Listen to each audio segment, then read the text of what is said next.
Bună, dragii mei! Eu sunt Miss Madi și vom desena împreună ceva extraordinar astăzi. După cum v-ați obișnuit, vom folosi multe forme geometrice și astăzi ne vom concentra mai mult pe triunghiuri. Dar ce spun eu că ne vom concentra? Vom folosi mai multe forme geometrice, dar ele vor fi cheia noastră de astăzi. În fiecare formă geometrică putem descoperi nu doar lucruri rigide, ci chiar vietăți sau viețuitoare extraordinare. Și contează foarte mult cum le colorăm. Astăzi folosim așa, un cerculeț mic, un oval, fiți atenți că este o formă geometrică nouă. Ovalul este o formă lunguiață făcută dintr-un cerc. Și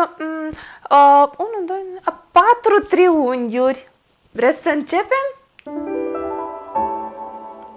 Vom începe să desenăm un cerculeț undeva mai sus pe foaie. Vedeți? Sub cerculeț trasăm ce v-am spus, un oval, care este tot un cerculeț foarte lung. Acum continuăm. Încep cam de pe aici și mă dezvolt, ca și cum aș construi triunghiuri. Și partea cealaltă la fel.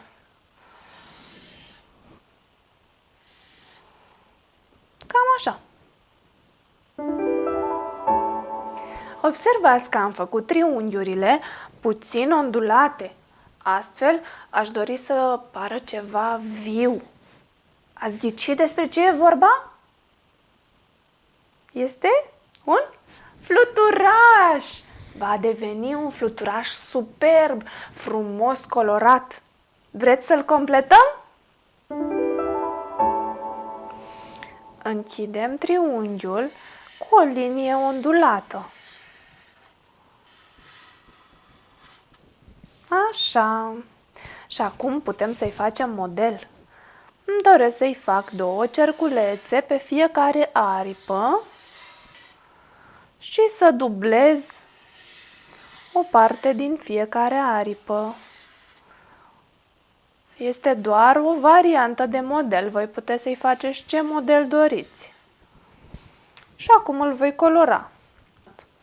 Voi colora aripile de sus în culori reci și acestea sunt albastru, violet și verde. Aproape termin cu albastrul. Urmează violetul. Această culoare se obține din amestecul lui albastru cu roșu. Și acum urmează verdele, care și ea este o culoare combinată. Este obținută din albastru și galben. Așa, acum termin culorile reci și urmează culorile calde. Acestea sunt galben, roșu, urmează oranjul, care este o culoare obținută și ea. O obținem din roșu amestecat cu galben. Wow! A ieșit foarte frumos colorat. Are aproape toate culorile curcubeului. Corpul îl colorăm cu maro.